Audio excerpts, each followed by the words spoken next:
Cheese. Oh. All right, it's going. Yeah.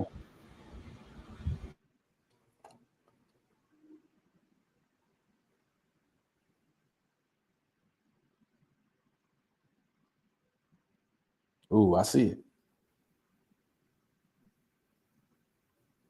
Oh, you run the intro yet? Oh no.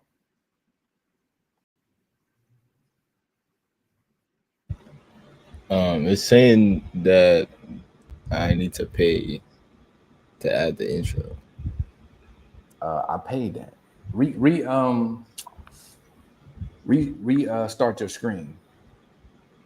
Oh, I'm saying, boy, I love it when it's black owned and Negro operated.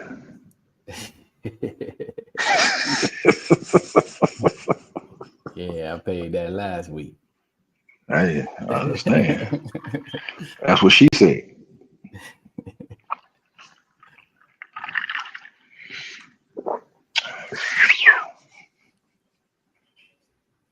That's funny.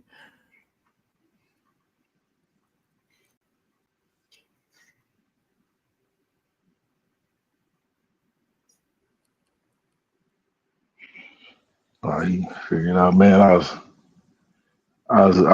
at home yesterday, and you scroll through, and it's all a Little League World Series, Mm-hmm.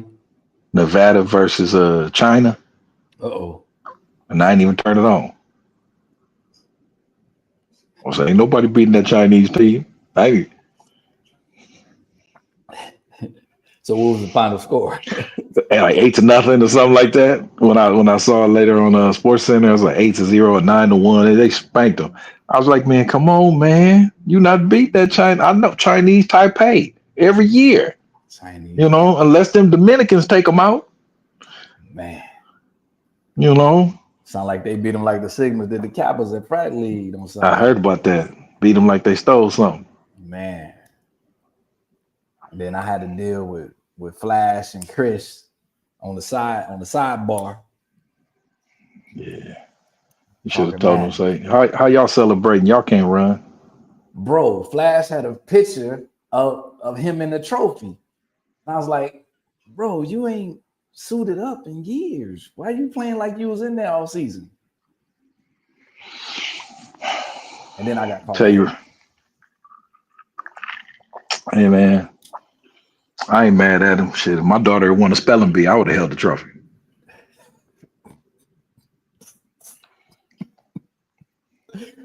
Hey Dio, anyway, you can run the intro now. Oh, man. Oh, I'm sorry.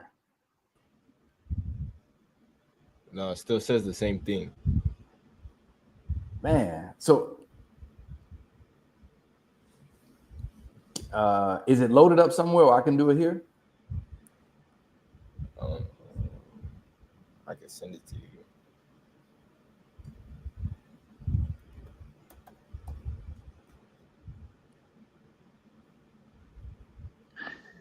While we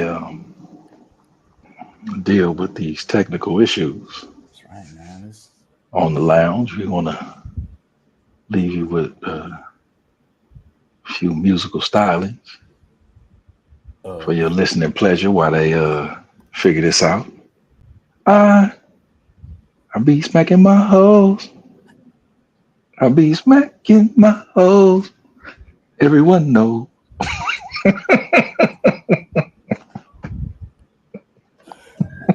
Big ups to Big Bub.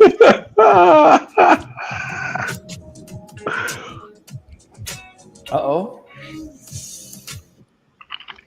I hear something. Look at you. You becoming a technician over there. Oh, that ain't me. That's all Dio. Okay. I was giving you credit, see? Hey, man, I can't take it if I ain't do it, bro. You don't need credit to get credit.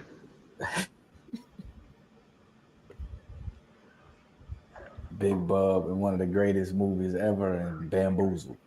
Yeah.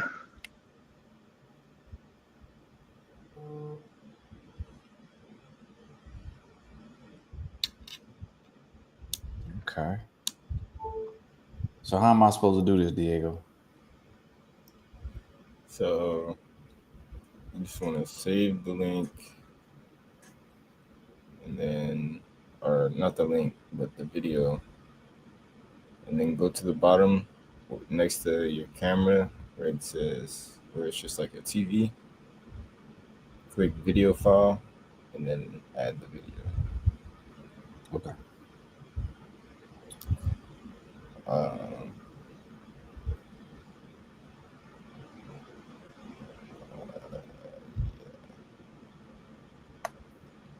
and then you should be able to drag it into the intro video, which will be under media assets.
Where did this save?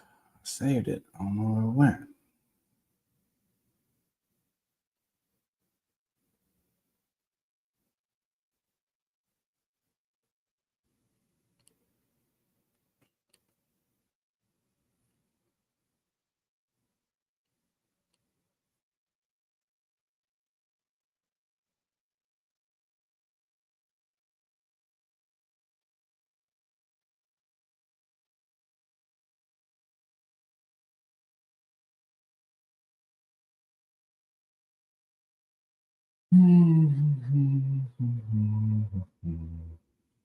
Yeah, let me do this like this. Let me do.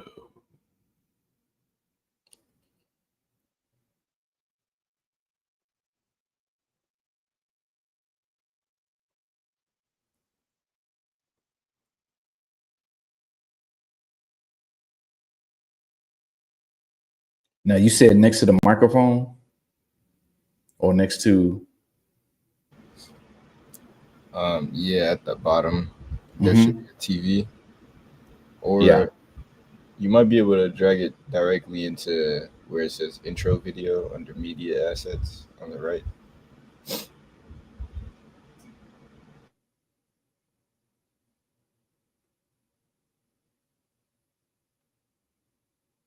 I don't even see that, bro.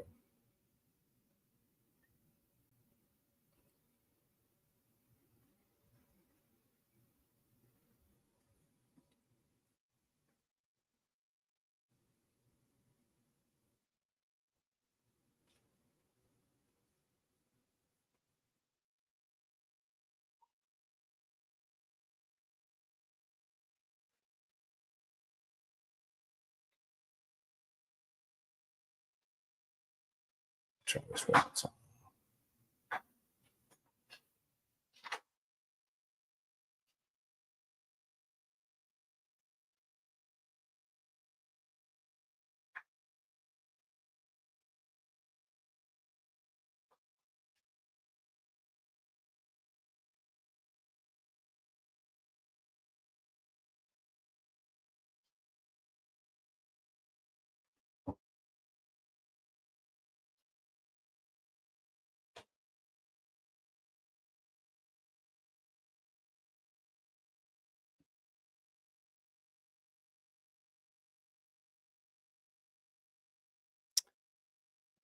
Can't make it work. Can't make it work, bro.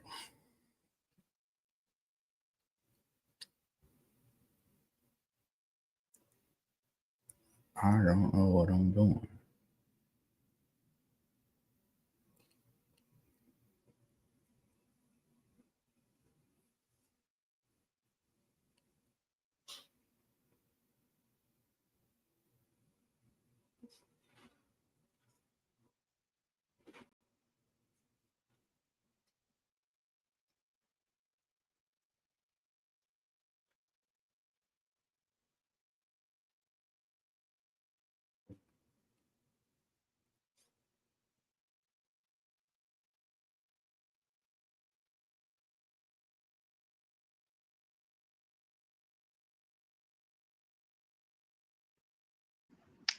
Sometimes you just got to keep it pushing, brother.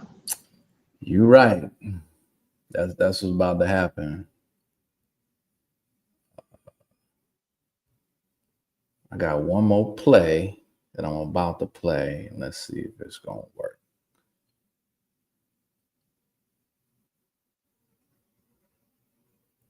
That's the image. Pull this up one more time. Let's see. Desktop photos.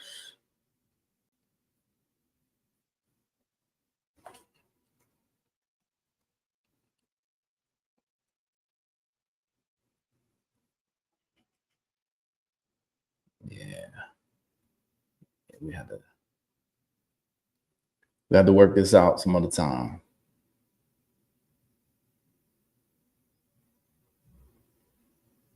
Let's see. Oh, here we go.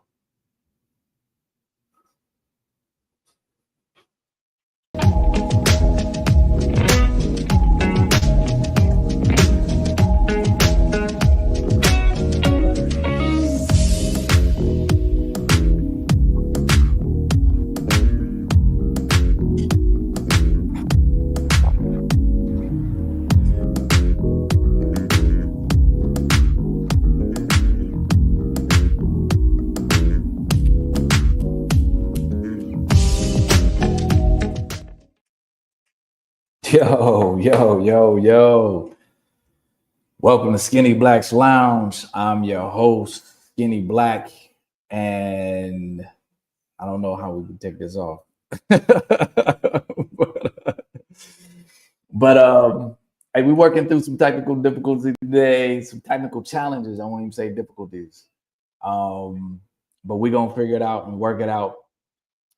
So to my left,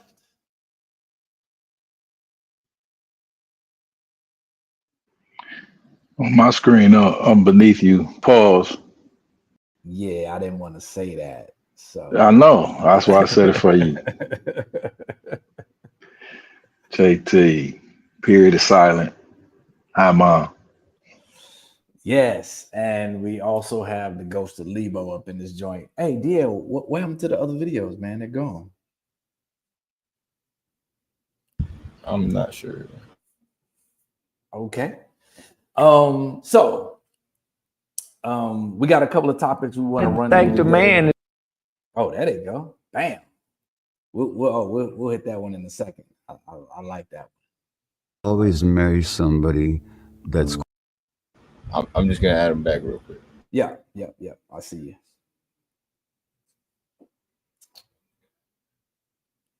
So we always like to start off after these videos get added back, like we always do about this time. Let's hit that world famous suck shit. Did ChatGPT? I said, I just want to make sure nephew got it solid over there. You know, seeing white folks pop on the screen in front of me. You know, we good to go? Good to go. You know, man, I was thinking. So, you know, people don't know this, but I have trouble sleeping sometimes. And it's actually, I found out that it's hereditary in my family. My uncle shared with me that he has trouble, and he told me that my grandfather, his father did as well. And, you know, there's a few benefits to not being able to sleep. Because one of my favorite genres of movies are on in the middle of the night. And that's the terrible B movie that's so awful that you have to watch it to the end so you could talk shit about it later. Like you can't, it's so bad you got to keep going. Right. That's one of my favorites. Right. Another one of my favorite genre of movies are mafia movies. You know, whether you talk about The Godfather, Goodfellas, you know, it's just, they're classics, man. You know, I love all the mafia movies, right? Um, but you know, in those movies, it never turns out well. There's only a few roads in those movies.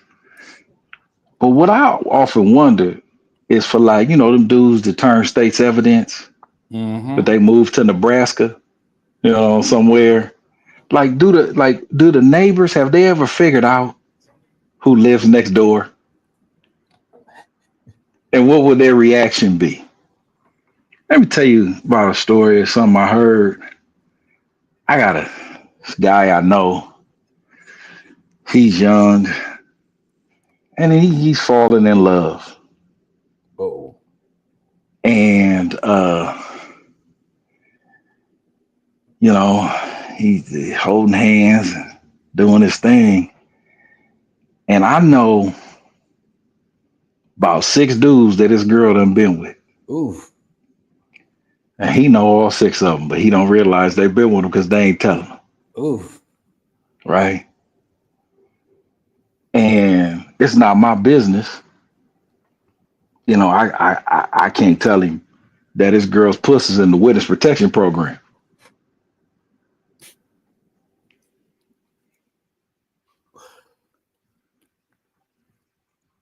You know, that thing that has several mafia hits.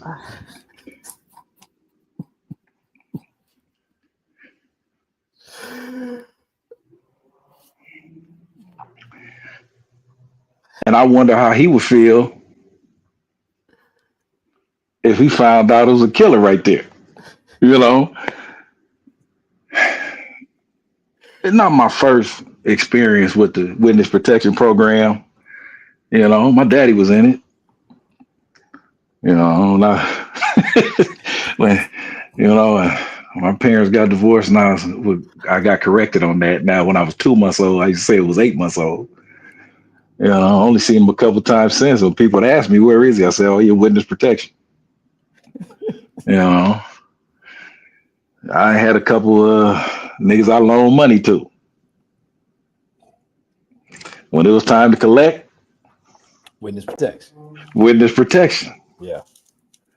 And I'm not perfect because I've enrolled in the witness protection program in my life, running from a couple women.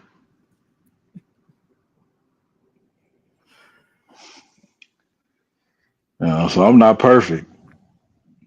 But you witness protection niggas, you on some sucker shit. And there it is. Once again, never saw that coming. Me neither. Oh man, that was a good way to start us off. So what we want to do, our guys, you know, we got some big busy guys in the lounge, man, that hang out with us here. And you know, brothers be busy sometimes, so some cats be in, some cats be out, but it gives us an opportunity to kind of focus on, you know, some opinions of just a few. So with that being said, it's just us, baby. So, but we got some reaction videos we want to do. That I want to play to ground some conversations. Just want to get your opinion, get your reaction, and then kind of layer it on top of some bigger issues. All right, Let's go. let's get it cracking. So let me hit. Where's my man at? Right here. To sacrifice his life for everybody else, and he don't.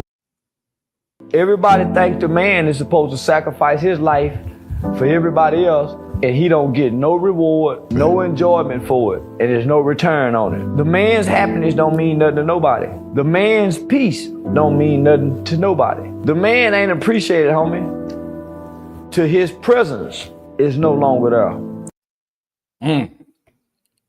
Thoughts?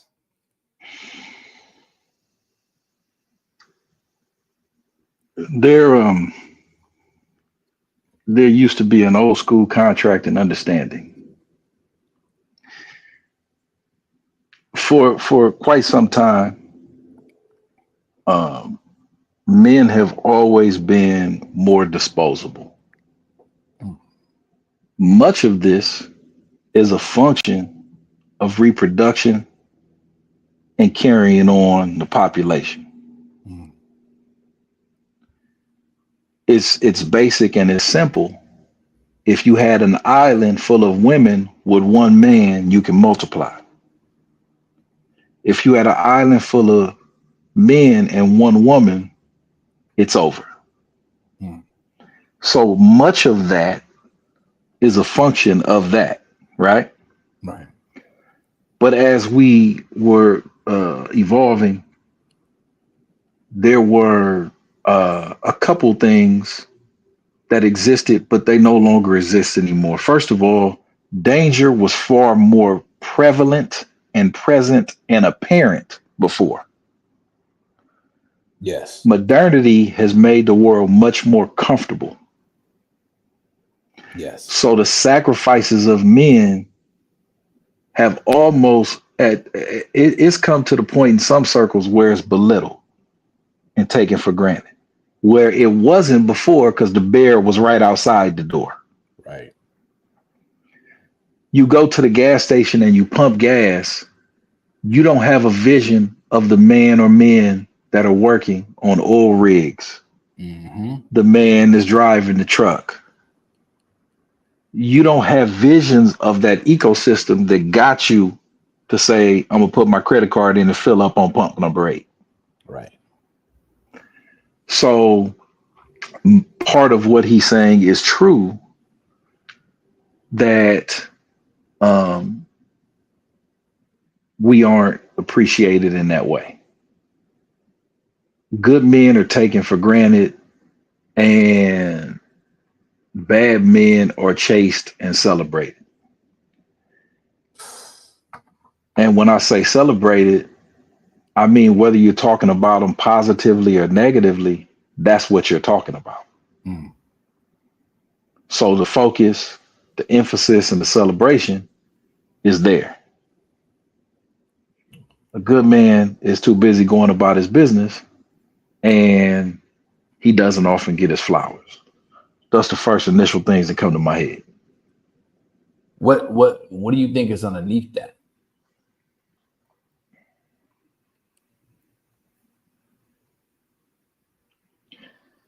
Well, normally what's underneath flowers is bullshit, but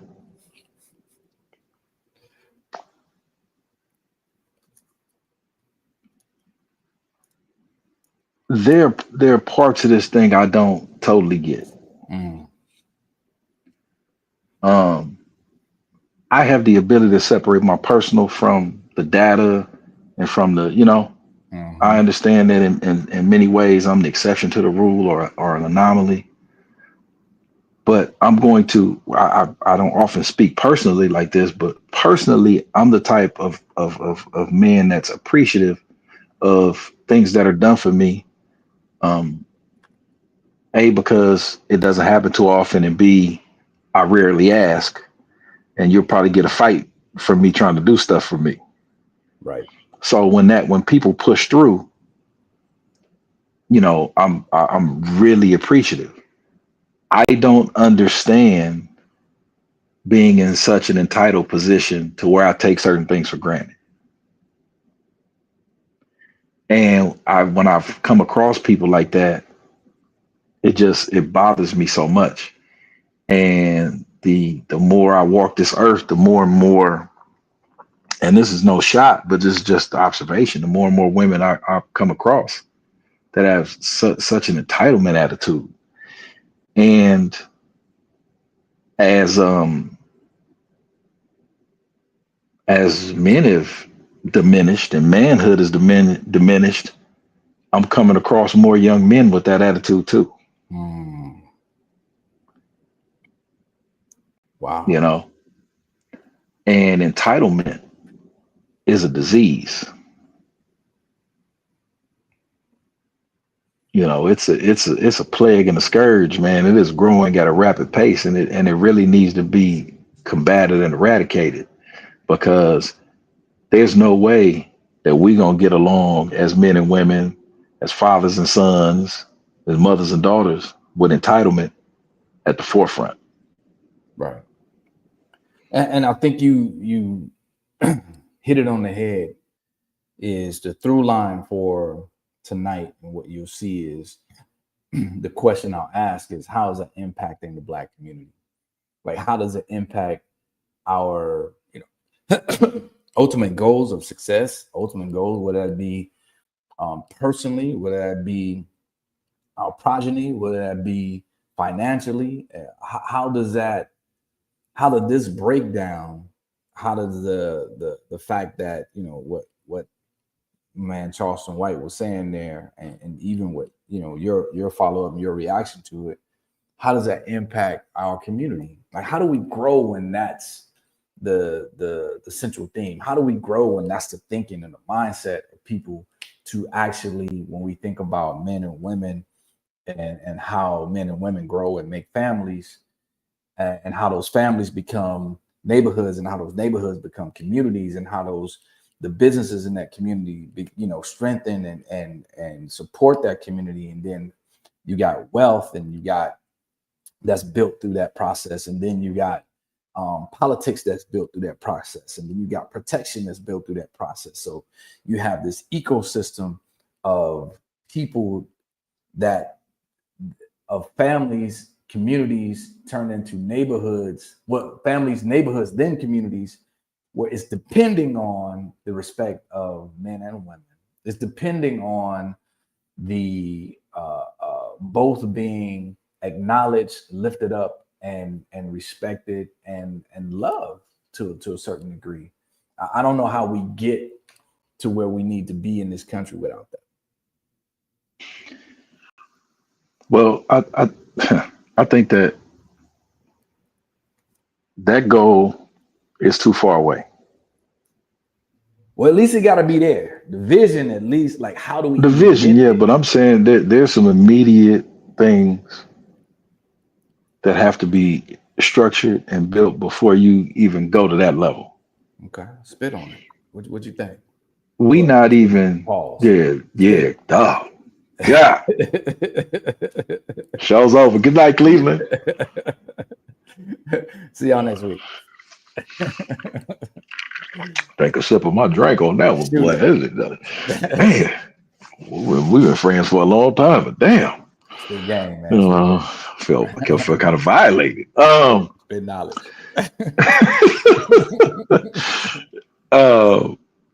Now, man, a couple things came to my mind. Number one, let me throw a couple things out there.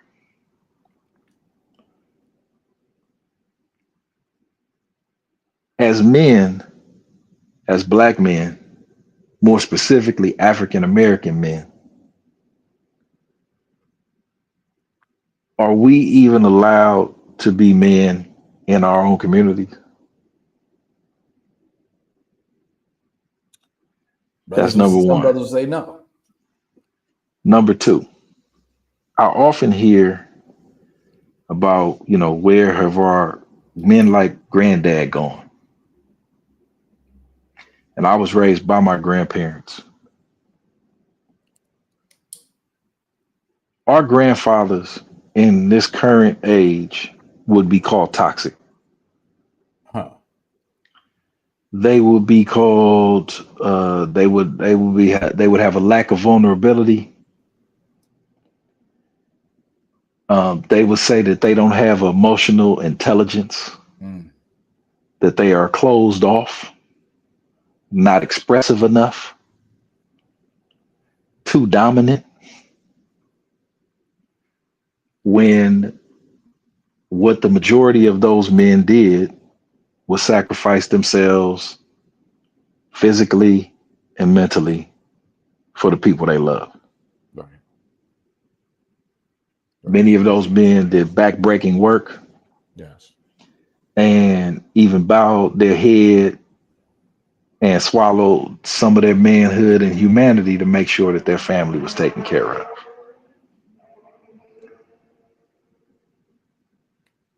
So this romanticizing granddad, because by the time you got to him, you was just a little girl and you was sitting on his lap, that ain't grandma's or your mama's experience of that man. But we're not interested in what's real. We're interested in a narrative or fantasy or a narrative wrapped with a fantasy. And nowhere in there do we bother to ask men what they thought of it. I've been told more times by the women in my community what manhood is than asked what it was. That's just my thing right there. Well, I love that. So I wrote that down in my notes. That last point right there. When do we get the opportunity to even define manhood? So you got other people defining us who ain't us. Right. So I think that's spot on as a next step, as you put it, as not only taking the reins, but also taking as Black men, but also taking control of the narrative and not letting anybody control the narrative of the definition of manhood. Not even our women, like how they gonna define what that means. Now, hey, got some things I say all the time. Two things can be true at the same time. One of the things that I have hit you over the head with 100 times is don't expect anything. Absolutely. Don't look for appreciation. Absolutely. Don't look for kudos. Do what you do out the kindness of your heart, out of your principles, out of who you are, and be okay with that. Yep. Right? I stand in that.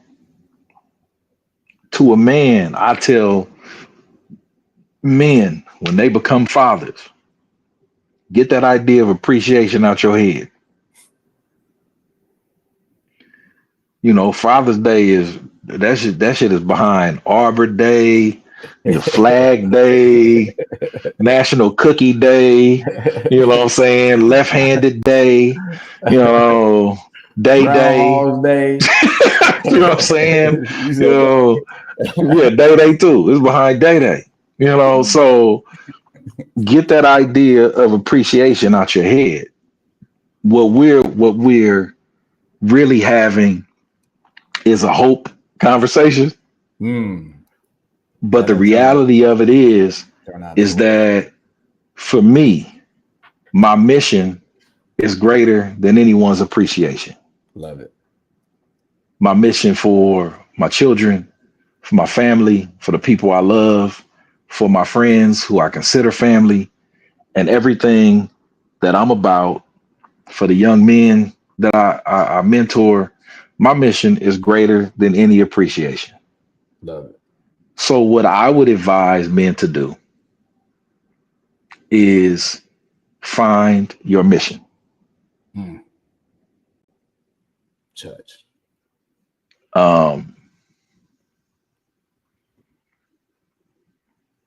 I grew up in the Baptist church. Grandma waited on Jesus the whole time. And I'm not saying I don't believe in it. I'm just saying she waited. And she was still waiting. And she was still waiting. And life was going on while she was waiting. And I'm saying for us, we waiting on the Savior. But if we just looked in the mirror, we can save ourselves. For sure. I say, men, get on mission, get on task, and be okay with it. I take the nuggets. I take outcomes and situations that happen as appreciation that no one expresses in the moment. I make my own appreciation. This is true. You dropped the nobody ain't said it. Yeah, ain't nobody said a damn thank you. And I'm sitting there smiling internally because I see everything that's laid out. And I was like, yeah, I did that. Yes. And that's good enough for me. Joy, baby. Now, where it gets sticky is when it becomes a one-on-one interpersonal relationship with you and your lady. Mm. Then sometimes that lack of appreciation or being taken for granted, then that hits a little different. Yeah. Speaking of, let's roll into this next video and see how that segue hits. To trigger for you every unhappiness. You always marry somebody that's going to trigger for you every unhappiness that you ever had in your childhood. So when we find somebody to be in a relationship with, it happens on two levels. One level is, I find them attractive, they're humorous, they're fun to be with. Underneath it, there's a looking for the love that we never got in the first place. So relationships very much a matter of growing up together, if that can happen. But I guarantee you, when you marry somebody, you're gonna find both your dreams and your worst nightmare.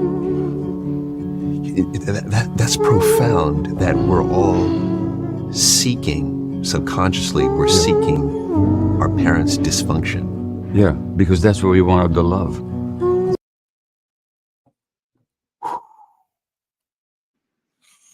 Couple of things on this one. So the first thing, and I'll say fair use, as we use these videos. There's a couple of things that he's talking about seeking our parents' dysfunction. I'll get back to that one in a minute because I had some personal things that happened that I just want to share and just unpack some aha moments for me. But what I heard him say is something that like Zoe Williams says all the time, and I picked it up from him years ago, so I ain't gonna say it's mine, but relationships are mirrors in classrooms, right? Relationships reflect back to you the things that you need to work on, and they end up being the classroom where you work on it and figure out how far you have healed, what you've learned, and how much you can integrate that new learning, that new way of being, that new healing back into your relationship. And it's a continuous process. And so that's what I heard initially from what he said. What about you, Jay? Well, that was deep because initially what I thought, I was thinking about my own marriage, and I was like, we was in there set tripping. I was a Crip and I married a Blood. And we was gang banging on the turf, boy. I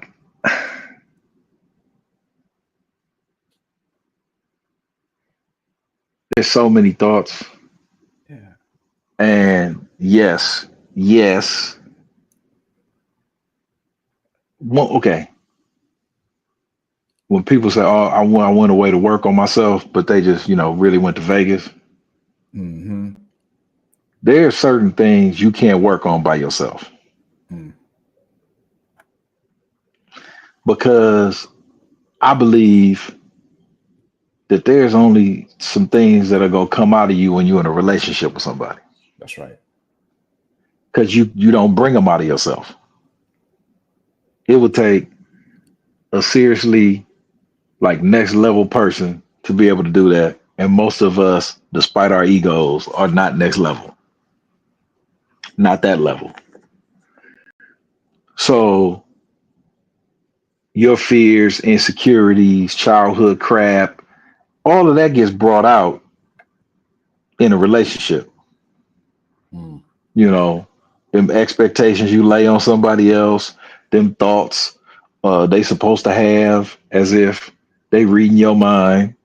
All of that stuff happens in relationships. That doesn't happen with yourself because you know yourself. Right. And so, or you think you do. You think you do. But he's on point in that the duality of it is there. the yin and the yang, the good and the bad, the light and the dark, whatever you want to say that hits on you, it's there in a relationship. And we suffer because we don't go into it thinking it's going to be like that. Right. I want to feel butterflies all the way through. Well, what if them butterflies was a kick in the nuts? Your stomach's still gonna cramp. That's a good point. Because that's what a relationship is both. I say this about being a parent. If you don't want to simultaneously hug and kiss and choke the shit out of your son, I don't know if you being a daddy. For sure. Because that's the love, the frustration. It's a full range of emotion. Yep. And so is and being in that kind of relationship, you know. Man, how are you gonna have a lifelong relationship with somebody and you never gone there? Right.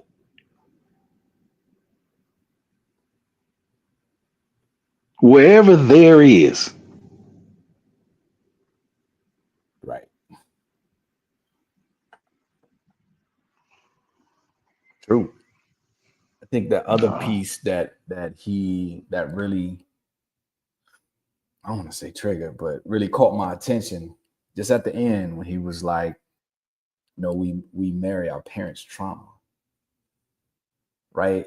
And I would, just having these deep conversations with myself, with my guys, my wife about, just dealing with my dad, and his whole trauma of never having a conversation with his dad. Like, I can't even imagine living in a house with somebody for 18 years till he went off to the Navy and never having a conversation of significance with your parent.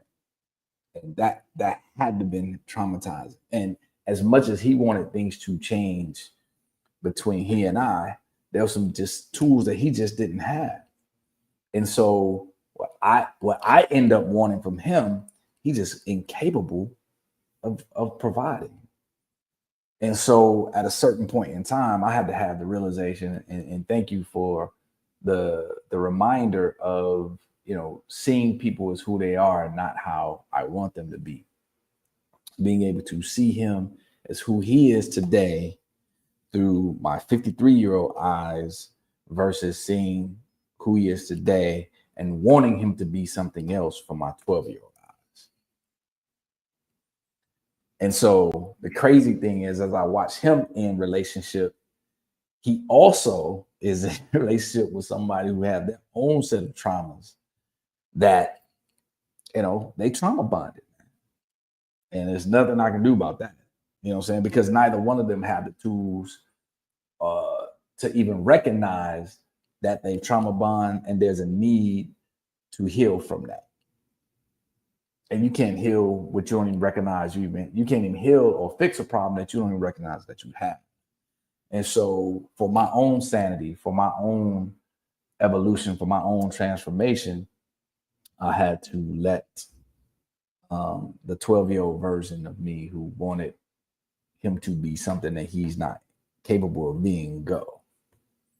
So I just want to lay that out, and thank you for your support on that. Thank you for our conversations. Thank you for the accountability around it. I think oftentimes as we go through difficult, challenging situations like that force us to be different.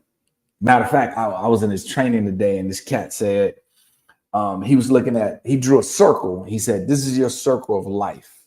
And he said, "This is your time, and this is all the time that you have." And he drew little circles inside that circle and said, "This is work. This is your kid. This is your wife. This is your phone." And he started drawing these. And he was like, "Well, how do you can erase a circle, but you'll end up filling in?" He said, "How do we expand that circle?" And he hit everybody over the noggin. He was like, we expand our circles through trauma. There was no way I could have expanded myself to be who I needed to be without having the trauma. And you even mentioned this in the conversation we had yesterday, actually, about, there's a shift that happened, a pivot that happened in who I was and who I had the capacity to be based on trauma, because trauma forces you to do and be something different. So I'll stop there. No, well, a couple things. Number one, we make things way more complex than they need to be sometimes. Sure. Last Friday after work, I had a meeting, and it was in downtown. Anybody knows LA, you make a wrong turn downtown, you're going to see some things, but I didn't make a wrong turn. I was on my way through, and I passed through what's called Skid Row. Mm-hmm. And it's where all the homeless and, drug addicts, all kind of stuff going on there. But there was this brother that went by me on roller skates and his drawers with a radio on his shoulders. Okay. I was stopped at a light. I think I've seen that brother, actually. And he went by. And no, I'm just saying, he went by. Now, could you imagine me rolling down the window and be like, hey, man, you got any good stock tips? I see what you did there. Because that conversation don't fit the picture that's in front of you. Right. You talked about your dad. You talked about it. The conversation you want to have with him doesn't fit the picture that's in front of you. Yeah.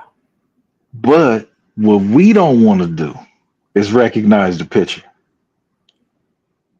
We want it to be something different. That's why we say our baby's so talented. When they just average or below average, that's goddamn finger painting. They ain't no Picasso. Because you want it to be more. Right. But no matter how much you want it to be more or want it to be different, everybody around you is seeing what it is. You just the last person to the party. You expand yourself. You can't expand someone else. Yes. And once you recognize the limits of their capacity, you make a decision.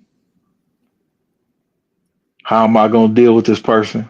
What's the level of love I have and interest in this?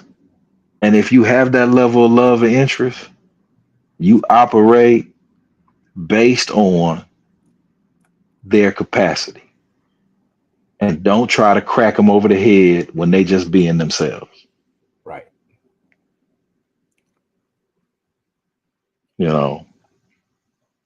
Perhaps in your case, your dad's job was just to show you a blueprint so you could be version 2.0, 3.0, and then pass the baton. Real talk. Generational building. Yeah. Maybe. Go ahead. I'm just saying maybe his job wasn't to fix or repair, but to display. Yes. And then you want to give him your repair job. Because you don't want to really do that shit either, because that shit is hard. Huh. So now you want to hand it over to him, like, man, he tripping. Right. Well, look like to me, two people tripping. That's right. Or maybe he tripping less than you think. Mm-hmm. Because he's doing his assignment. Right. Somebody neglecting theirs. Great point. So with that, I had to, and I did. I shared all of those insights, all of the context, all of the background. The first thing I did, shared it with both of my sons, so hopefully they can learn and be 5.0, 10.0 versions, be better fathers than either one of us were. So, and you said something. So the question is, the through line. Does our community have the capacity to have this type of conversation about relationships and ourselves at this depth? When you say our community, do you mean our community of men or men and women together? The deeper one is men and women together. That's what it's really going to take for us to do this right. Currently, no. Yeah. We don't exist in a situation where we can be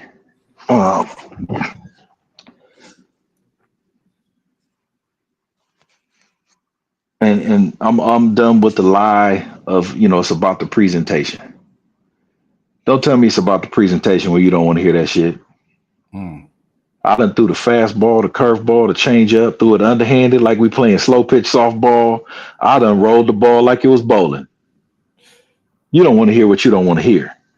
We don't have a situation where as men, we could offer up any critiques of our women and it be taken well. Even if it comes from a place of love, if we were singing that shit like we was boys to men, it's not going to be taken well. And I'm not blaming nobody. I'm just saying that's the state of our relationships in mass. Right. There are pockets where it happens, but in mass, no. I have had beautiful and lovely one-on-one conversations with a woman. I've never had a beautiful and lovely conversation in terms of stuff like this subject matter with more than one woman at a time. Because if something happens in that group dynamic, it gets real funny style. Get funky. I don't know. So until we can have the exchange where we look at each other and with different eyes, then no. Gotcha. Well, you're gonna love this next video. Once again, fair use. It was all right. Yeah. And you I like to choke you a little. Come on, Nix, get that hand together. Choke me a little bit. I told you it's all right. Yeah. And you I like to choke you a little. Come on, Nix, get that hand together. Let's go. I used to like being choked until I got choked in real life. And now it gives me PTSD. You know what I mean? It doesn't give me like the same. Girl, you got to get over that. I thought I was gonna get over it, and then it was like I was like, okay, you know what? Yeah, go ahead, do it. Why'd you get choked in real life? I mean, okay, I don't know. I'm open book, so I really don't care. I got choked because I was talking crazy. But you know what? I was happy that he choked me. Why am I laughing at that? Knocked me out. You know what? And I want to say this, and I want to say this out loud. I want to say this to all the women listening. Stop provoking men. For sure. It doesn't matter how big you are. It doesn't matter how much you fight a bitch in the street. Men are men. Men are men. Men have feelings. Men have emotions. And I'm not justifying any form of abuse. Nope. But as women, we have to take accountability. Stop provoking men. If a man say he want to leave, let him leave. Yep. If he say I want to go sit in the car, let him go sit in the car. If he want to sit in the house in his drawers on the couch and you shut the fuck up, be quiet. Put some headphones on. You should have a playlist that you should listen to that calms you down. I've listened to women over the time in my life on this earth proudly say how they provoke men and then are surprised that men have feelings and emotions and they have a moment too. And we have no I'm not justifying abuse. That's not what I'm justifying. Right. I'm saying there's a level of accountability that us as women, we have to take as well. Yep. Because I've heard women say, I punched him and he hit me back. Bitch, you hit him. You hit him. Yeah. Right. And who's to say how a person is to react to, abuse is abuse. Whether you're being physical with the man. She said I was talking. But look, listen, I've said this to them many times. I told him his mama ain't. When my dad interjected into that relationship and he told me if this was a conversation between you and I would have knocked your ass out too. You know what I mean? That completely changed your perspective. It's nothing like your dad telling you he would knock your ass out. Yeah. Like, you know what I mean? And that's your father. You know, he would never harm you or hurt you. But if he's telling you he understands, not that he's giving the okay, but he understood why it got to that point. Because he has empathy. Yeah, why he would was you say like, that? you can't say that to, you can't. It wasn't what I said, it was what I did. He's like, you can't do that to an. It's like a girl tell a dude, that's why your mama dead. You funky bitch. now go join her, you bitch. Yeah, and that's kind of what the reality reaction prov- was. I'm saying that because I've sat back, I've done podcasts. I've listened to women proudly say out loud how they provoke these men to the point where they have a breaking point. Yep. And then we get upset about the breaking point, but not about what caused it. For sure. And that's part of the reason why in that particular relationship I stayed, because I knew I was the one that did the provoking. Until She crazy. Oh, yeah. She crazy. Until He choking her. She like, my bad. My bad. Relax. A little lower. Let that big talk. Haha, what's up? What's your thoughts on that? It's a couple of points that I'll lift up, but what are your initials on that? Man.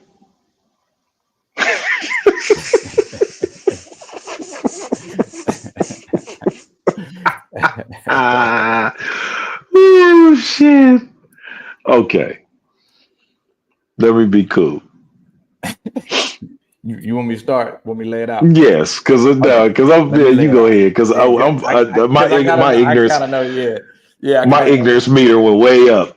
Yes. So go ahead. Here's the beauty and why I picked that video, because actually it was a great segue from what we just talked about before. Is are women ready to have those type of conversations? And no matter how ratchet it came off, these two ladies was having that conversation in a way that was, if other men, like if there's men on that panel too, they would be like, all right, cool, yeah, okay. That's the type of analysis, the level-headed, logical analysis that if we were having those type of conversations, we would be closer. So that's the first thing I'll say. And the second thing I'll say is, so I dug the fact that these women were actually having the conversation that actually men would probably have or have had.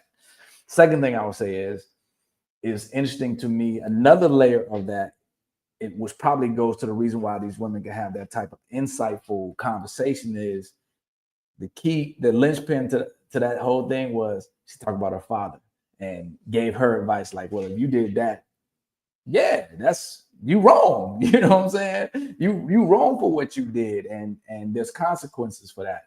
And then which reinforced or helped her pivot her thinking about it to a way that was, better for the relationship and better for that dude, and better for her to see her role in that and how it went left.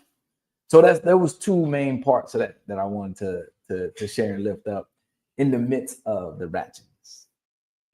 See, first of all, I don't call that ratchet. I just call that a real honest conversation. So one of I've oftentimes been asked, what did I learn in college? And one of the biggest things I've learned, that I did learn in college, was how to intellectually justify my own bullshit. That's deep. And some of our most educated women are our most dishonest women when it comes to conversations like this, because they can intellectually justify their bullshit.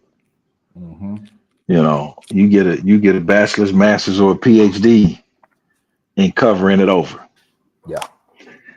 And so what they were having was just an honest conversation. I did notice the thing about her having a conversation with her father, which unfortunately, that's lacking. Yeah. One of the most sacred things that I have in this world are my one-on-one conversations with my daughter. Beautiful conversation. I couldn't imagine life without them, Yes. And that's even me knowing that she ain't gonna listen to 75% of that. But until maybe 20 years down the line, I'm still laying it down best I can, But I'm also listening to hear where she's coming from. But that is an example of a relationship where both parties truly believe and know in their heart of hearts that the other person is not there to do any harm. There you go. So when that's the case, there's a level of grace and forgiveness. Yeah. So well, how do we get there? And because we don't look at each other like that. How many women are walking around looking at men as broken women Ooh, and not looking at us as the men that we are. Well, if they only thought like us, well, that would make us women. true. We're a different species. We're a whole different thing. True.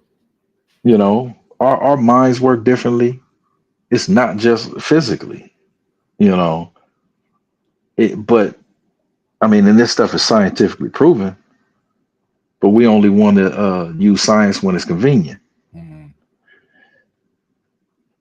Whether you want to go spiritually, biblically, or scientifically, we're made for each other, but we are different. And the beauty is in the differences. Yes. Yes. Not that one is dysfunctional versus, no, they just function differently. Differently. Yes. Yes, sir. And you're not going to fix your car by studying your watch. Man, say that again. They both machines, but they serve different functions and have different mechanics.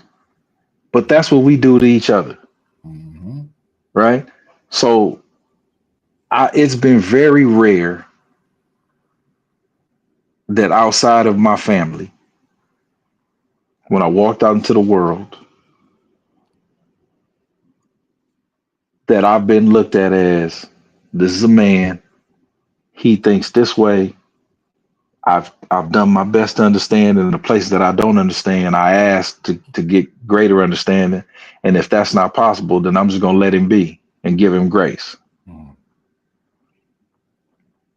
I hope to have that in any future relationship that I'll have with a woman. That I'll extend her that grace. I understand that she's a woman and she functions and thinks differently. I have an appreciation for it. I'm going to ask questions without judgment in the places that I don't get it, right? And then if I really, really don't get it, I'm going to be honest and upfront and say, listen, I don't get this one, but I'm just going to sit back and watch the show and let's see how it turns out. You know, because that doesn't make sense to me. Yep. And be okay with how it goes. Love it. Man, You that know. was dope. That was And dope.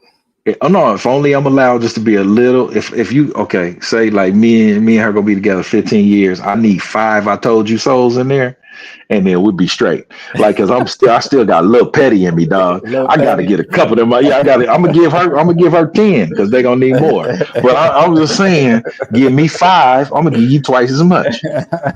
Fair exchange, no robbery, you know? But I got a little petty in me that's gonna be like, nigga, I knew this shit wasn't gonna go right. Hey, like my You man know? said that we follow Petty Luya. So that was great. I love that. Again, the through line, having conversations of healing, of how do we build our relationships to build families, to build neighborhoods, to build community. The last one, I'll set this up, fair use, is as you and I, we have these conversations more, you know, as much as any other about when we talk about healing. And oftentimes people who say, hey man, guys or it's people in general talk about the problem, but they don't talk about solutions.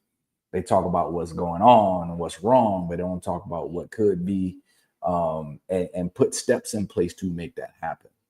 And so when we think about building families, building relationships, building families, building neighborhoods, building communities, we as men have to start somewhere with ourselves, with our circles, and with our young boys. So with that, I'm gonna tee this one up. That's the tee up for this one. Ultimate philosopher / psychologist. I want you to blend in. Damn, this is wild. Okay, so I prompted ChatGPT. I said, speak as the ultimate philosopher / psychologist. I want you to blend ancient wisdom with modern science, Stoicism, Buddhism, Jung, neuroscience, all of it.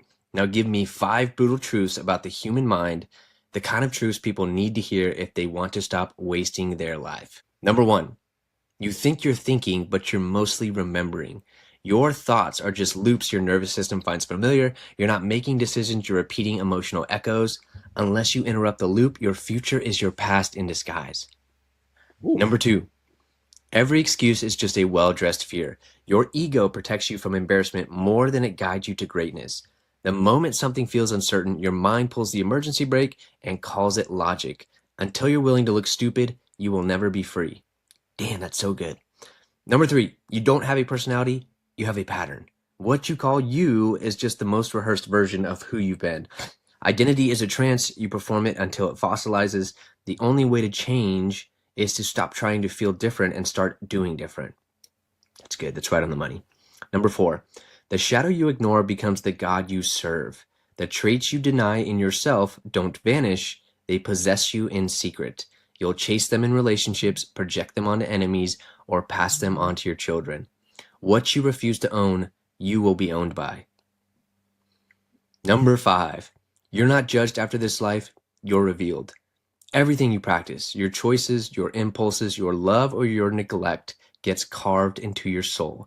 Not in some heaven or hell, but right here in your relationships, your regrets, and your reflection. You don't get away with anything, you become it. Damn, mic drop by ChatGPT.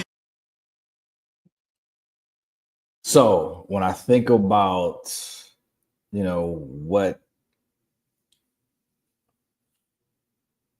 what are the deepest foundational things we could give to our young men to give them the tools to be the men that our community needs them to be?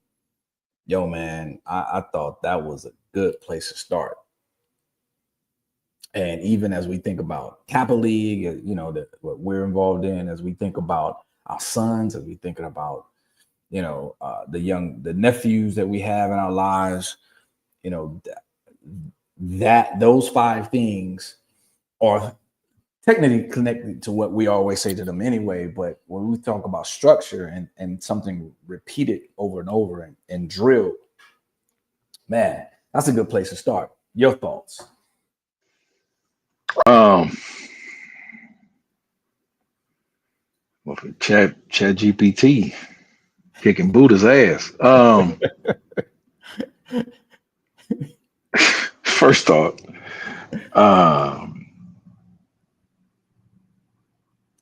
that it's an interesting thing, man. For the last, it's at least 5-6 years now. But my youngest, my daughter, every Monday, I send her a message. Yes. Variation of different messages, but one of the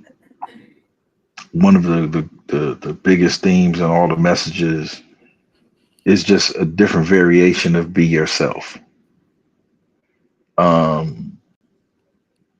the best in the world at being you. Let your light shine. Don't dim it. The different variations of that, but saying the same thing in different ways. So hopefully it'll have impact. I think that is one of the greatest challenges facing every individual, is to be yourself and be comfortable in that.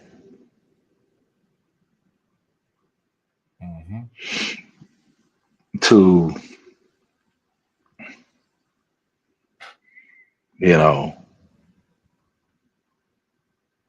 and that doesn't mean live a life without tact, courtesy, or civility, or manners, and disguise that as being yourself.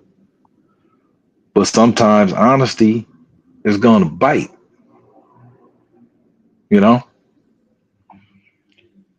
Sometimes people, because they are in whatever prison or zone they're in, your freedom will bother them. Yes, sir. And you have to be okay with everything that comes. This idea that we hand out, that there won't be bumps in the road, or that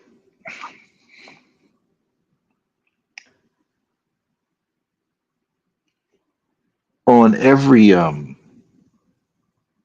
map or every globe you've ever seen, if you rub your hand across it, you know it's smooth.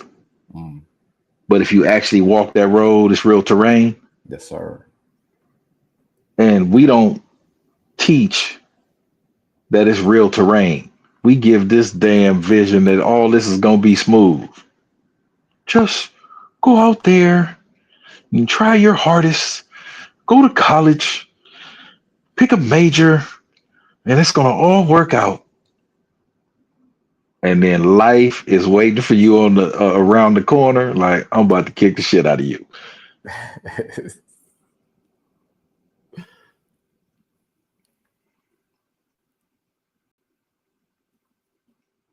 Yes.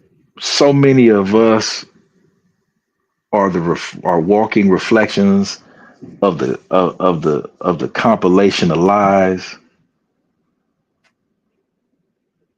that we told ourselves, that our family told us, that our friends told us. And we so used to that all we know how to do is surround ourselves with more liars. Mm. And we hate a truth teller. Yes, sir. Yes, And of course you do, because then you would have to tell the truth to yourself. person in the mirror.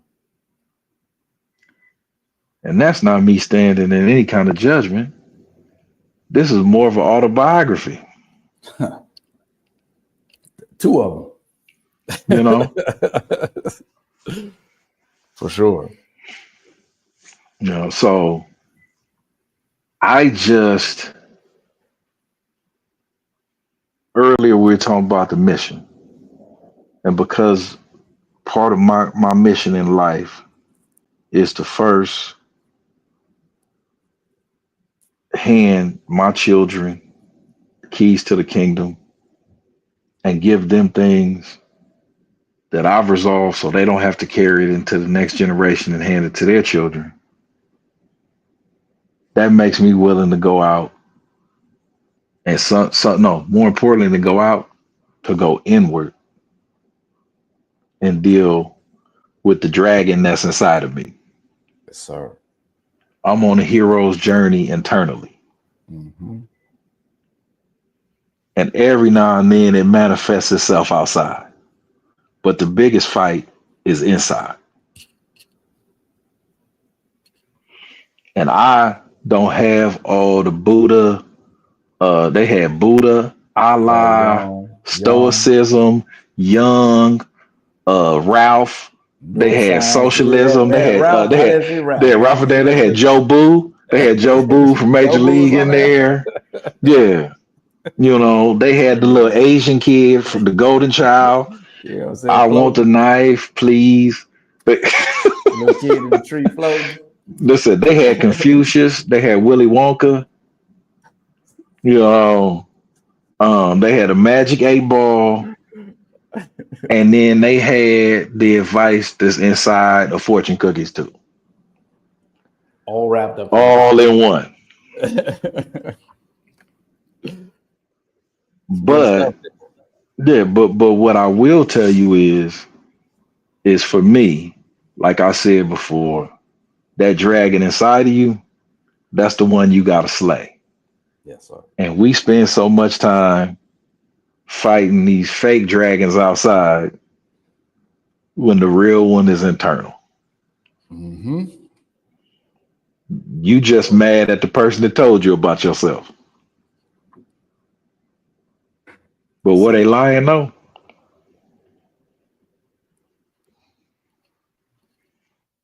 That's it.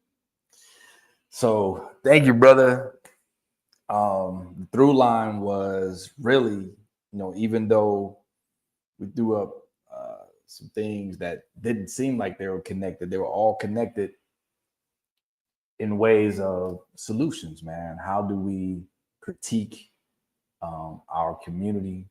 How do we provide solutions for our community within that critique, and not just critique for the sake of critiquing? And with that, man, we're going to sign off. Thank you Thank you for coming through, my brother. Hey, man, you know what? Before we go, because I told you I wasn't gonna do this, but I'm gonna give you a couple because you said solutions and connected, and it made me think of a conversation I had today.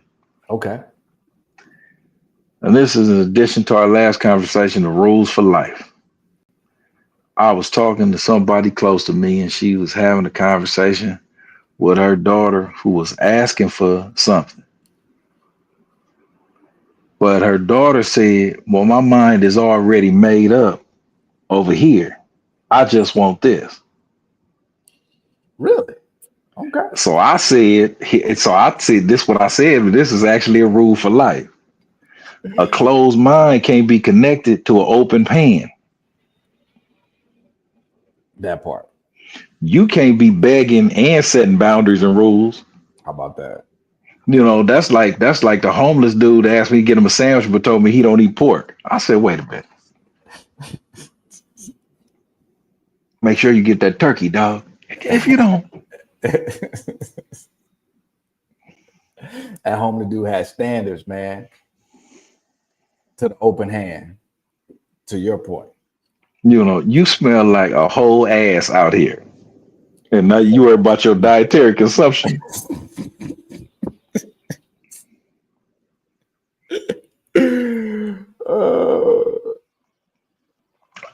I think soap comes first. But that's just me though.